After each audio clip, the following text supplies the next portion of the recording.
Security Council Resolution 1540 is a resolution that was passed by the Security Council in New York in April of 2004, and it was a direct response to the growing threat of non-state actors, terrorists, obtaining nuclear, biological, and chemical weapons. As a result of the A.Q. Khan affair, in which a Pakistani nuclear scientist was exposed early in 2000, 2001, 2002, of operating a massive nuclear black market network. And indeed, there was some question as to whether or not he had had some communication with the Al-Qaeda network as well. The Bush administration pushed for, and obviously succeeded, in securing passage of Security Council Resolution 1540. So the resolution has many operative paragraphs which address things that states should do, such as setting up effective export control systems to ensure that sensitive technologies don't get into the wrong hands. And then part of the resolution's efficacy is that it also authorizes Security Council to set up a committee. The committee has required that each state submits an initial report on all of the obligations that it's done, and it also works with each state then to refine that into what's commonly referred to as a matrix. The United States and the European Union and other key partners have a lot of assistance programs, and we like to say that we would encourage states to challenge this 1540 process to really make its clearinghouse role effective and inundate it with requests for assistance. That will make the international community work even harder to help close the gaps that have been addressed through such a resolution as 1540.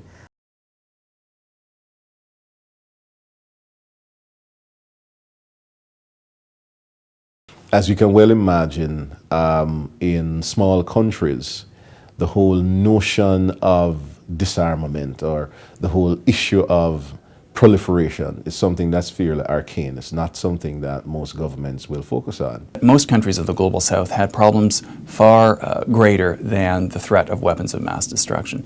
So a small African country that is dealing with malaria, that has an AIDS outbreak, whose educational infrastructures are crumbling, and who has a transportation infrastructure that's inadequate, who has inadequate border controls to police the flow of small arms across their borders, and so on and so forth. These were the problems that were keeping elected officials in those countries awake at night. The major threats which we see now is illegal drug trafficking, the trafficking of firearms, human trafficking, and so on.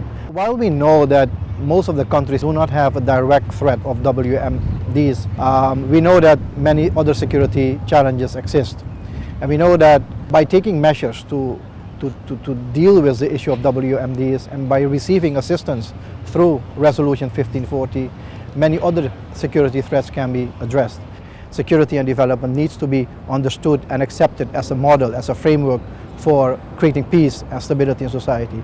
We cannot and should not, frankly, morally, be pushing small countries to redirect internal resources from preventing malaria, fighting AIDS, to fighting weapons of mass destruction. If we recognize that and are sensitive to it, and indeed begin to build mechanisms that attempt to really assist these countries in not only meeting what we believe is the greatest national security and international security threat of our time, but frankly is also an issue of critical importance to these countries from a development perspective, then I think that 1540 could be a great tool in our arsenal to prevent weapons of mass destruction proliferation.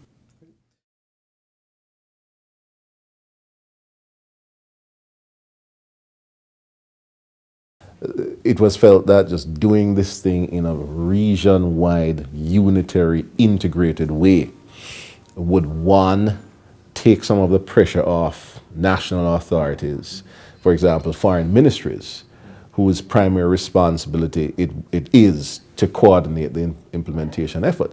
So certainly the Caribbean community has taken the lead, I think, of countries of the Global South in implementing 1540, and have really become what I would say is the model in implementing 1540. They have a full-time regional coordinator that is working hand in glove with national governments across the Caribbean community to develop national action plans for implementation of 1540, to develop additional assistance requests, and so on and so forth. En este momento es muy importante adicionar el tema de la no proliferación de armas químicas y biológicas a nuestra agenda, dado que está relacionada con otro tipo de actividades.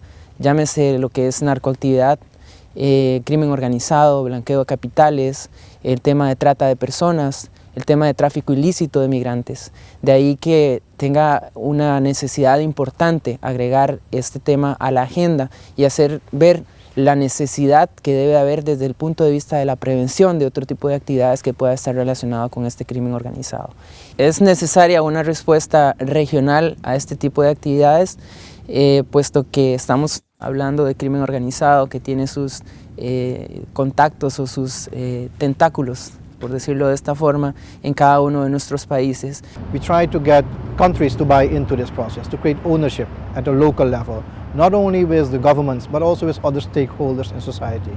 So I think by combining this effort with sub-regional organizations like the Caribbean Community and the Central American Integration System, we can create much more ownership and also inform the people as well as the policymakers on the objectives of 1540. The EU is playing an active role in engaging with countries on the ground and with other sort of major implementation players here. I think they're also looking to take their sort of regional engagement a step further through something that they call CBRN, Regional Centers of Excellence, which means that they will set up sort of permanent centers in key regions, the first ones being Southeast Asia and the Middle East, where they will really sort of provide assistance and training packages to countries on the ground and try to seek that buy-in that is so crucial for sustainable implementation.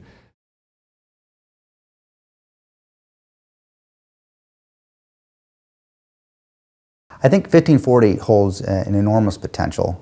I think it's bridging the gap, and I think it will continue to bridge the gap. Non-proliferation in some places may seem to be a very technical term, and I think one of the beauties and successes of 1540 is to send the message that 1540 is an opportunity and not a constraint.